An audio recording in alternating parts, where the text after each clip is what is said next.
Assalamualaikum warahmatullahi wabarakatuh. Welcome back to SKZ Education. Di video kali ini kembali saya melanjutkan untuk pembahasan soal tryout tes P3K tahun 2024 ya. Jadi tryout ini sebelumnya saya sajikan materi full tryout untuk manajerial, sosiokultural, dan wawancara sebanyak 55 soal. Nah, secara bertahap saya bahas di sini supaya lebih mendalam dan mendetail. Oke, sebelum kita mulai, semoga rekan-rekan semuanya yang semangat terus berjuang, dimudahkan, dilancarkan, dan lulus jadi ASN P3K di tahun 2024 ini. Kita mulai ke nomor 16 ya.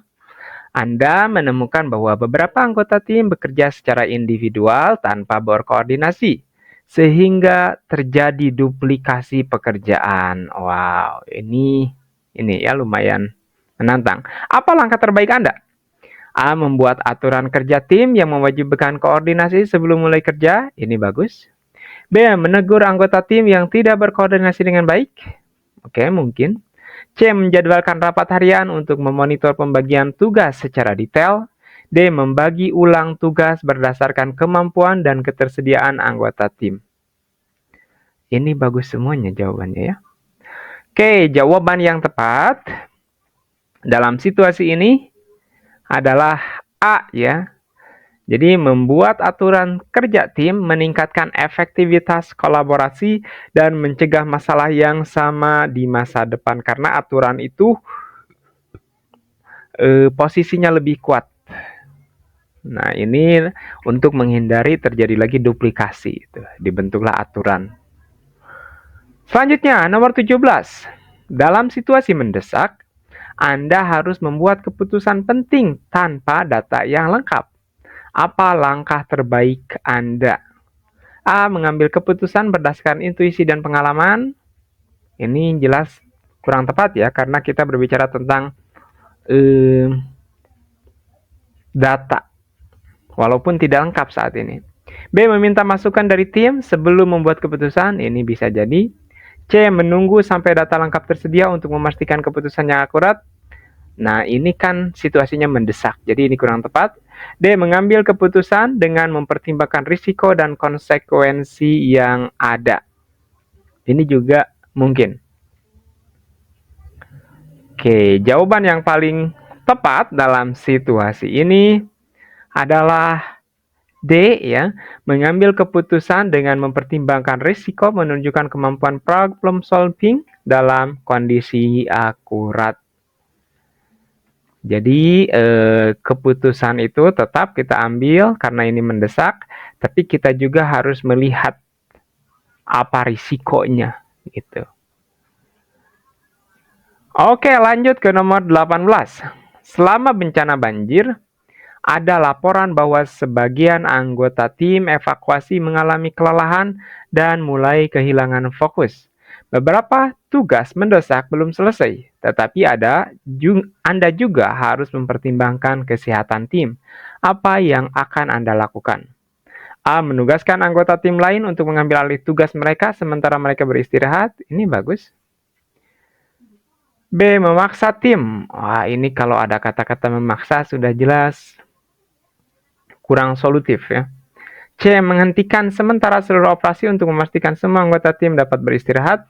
D. Membagi tugas secara merata agar tim tetap bisa bekerja dengan energi yang tersisa.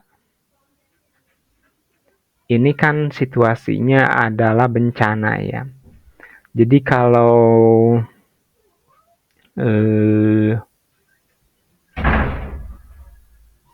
seperti B rasanya kurang tepat, atau C menghentikan, ini juga rasanya kurang tepat ya. Jadi B kemungkinan ini yang paling bawah. C itu kedua ya, nilainya 2 poin. Dan 3 dan 4 itu yang mana? Coba kita lihat. Oke, jawabannya A ya. Menjaga keseimbangan antara kesehatan tim dan penyelesaian tugas menunjukkan kemampuan manajemen krisis dan pengelolaan sumber daya manusia. Jadi A ini adalah yang keempat, berarti D yang ketiga ya. 19. Anda sedang merancang strategi baru untuk meningkatkan pelayanan publik. Namun beberapa kebijakan lama masih harus diterapkan. Apa langkah terbaik Anda? A. Menghapus kebijakan lama yang tidak sejalan dengan strategi baru. B. Menyesuaikan kebijakan lama agar mendukung strategi baru. C. Menjalankan kebijakan lama dan strategi baru secara bersamaan tanpa modifikasi. D. Menunda strategi baru hingga kebijakan lama tidak relevan. Ini D, ini sudah jelas nilainya paling rendah, kita eliminasi. C. Menjalankan kebijakan lama dan ini juga C juga ya, karena tidak tanpa ada modifikasi di sana. Tinggal A dan B nih. Oke, jawaban yang tepat adalah B ya. Jadi menyesuaikan kebijakan lama agar mendukung strategi baru untuk menunjukkan kemampuan beradaptasi dan orientasi pelayanan publik. 20. Anda ditunjuk sebagai ketua panitia acara besar, tetapi waktu persiapan sangat terbatas. Tim Anda meminta tambahan waktu untuk mempersiapkan acara dengan lebih baik. Apa langkah terbaik Anda? Nah, ini tim kita ya, dan kita jadi ketua. Tim kita meminta tambahan waktu untuk mempersiapkan acara lebih baik. A. Meminta manajemen untuk menunda acara agar tim memiliki waktu tambahan. Ini rasanya kurang tepat ya. B. Menyusun prioritas tugas untuk memastikan persiapan yang paling penting selesai tepat waktu. Ini bisa jadi. C. Meminta tim bekerja lembur untuk menyelesaikan semua tugas persiapan. D. Mengurangi skala acara agar persiapan lebih mudah dilakukan. D juga kurang tepat ya. Jadi antara A dan D ini sudah jelas kita eliminasi. Tinggal B dan C. Nah, jawaban yang paling tepat di antara keduanya adalah B. Menyusun prioritas tugas mencerminkan kemampuan manajemen waktu dan pengambilan keputusan strategis. Tadi B itu yaitu menyusun prioritas tugas ya, untuk memastikan persiapan yang paling penting selesai tepat waktu. Seperti itu. 21. Setelah badai besar, fasilitas komunikasi di wilayah terdampak lumpuh total dan sulit untuk mendapatkan informasi terbaru. Apa langkah prioritas Anda? Mengirim tim lapangan untuk melakukan pengumpulan informasi manual? Bisa jadi.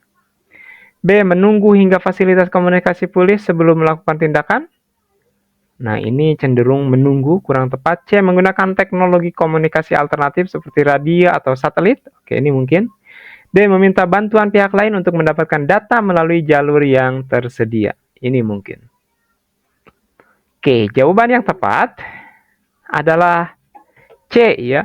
Menggunakan teknologi alternatif menunjukkan adaptabilitas dan kemampuan problem solving yang efektif dalam menghadapi keterbatasan infrastruktur. Ini bagus kata-katanya. Problem solving yang efektif dan adaptabilitas. Ini dalam manajerial ya, harus diingat tuh. 22. Proyek yang sedang Anda pimpin menghadapi kendala teknis yang tidak terduga. Anggota tim terlihat kehilangan semangat karena merasa solusi sulit ditemukan.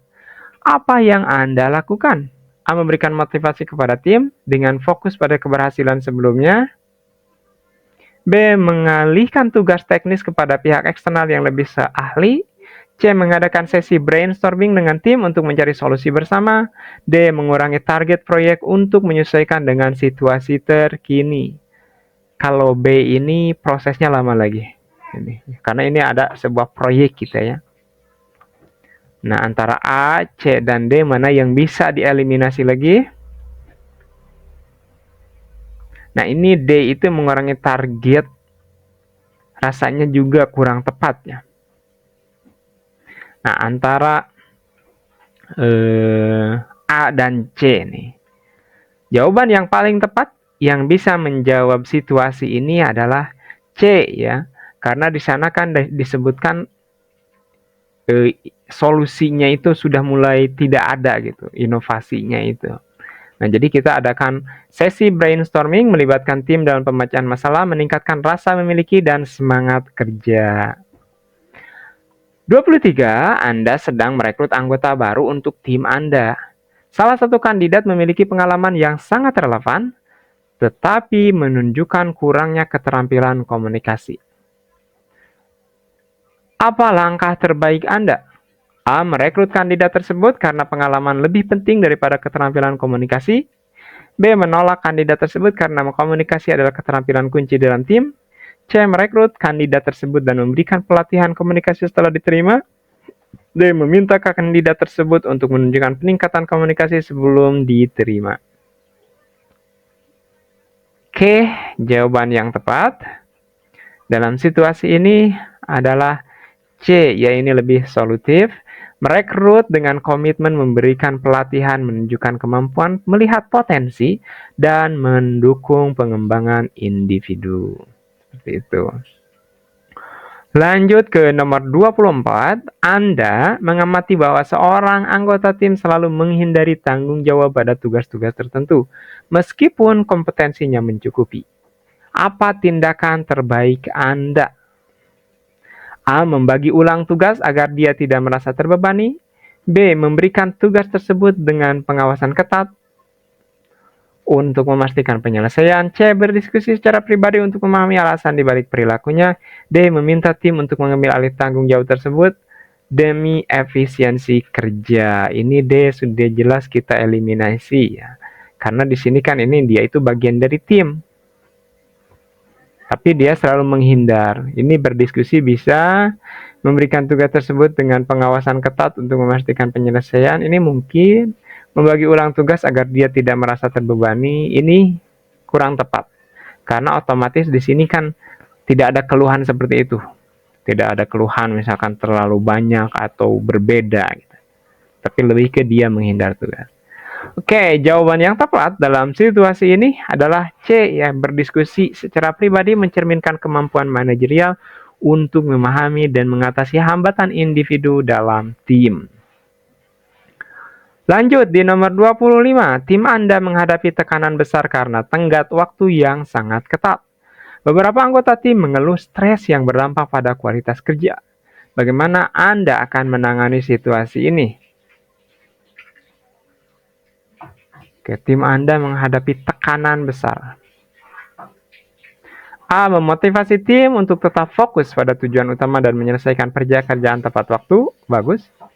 B. Menjadwalkan sesi istirahat tambahan untuk mengurangi tingkat stres anggota tim. C. Menurunkan target kerja untuk mengurangi beban stres tim.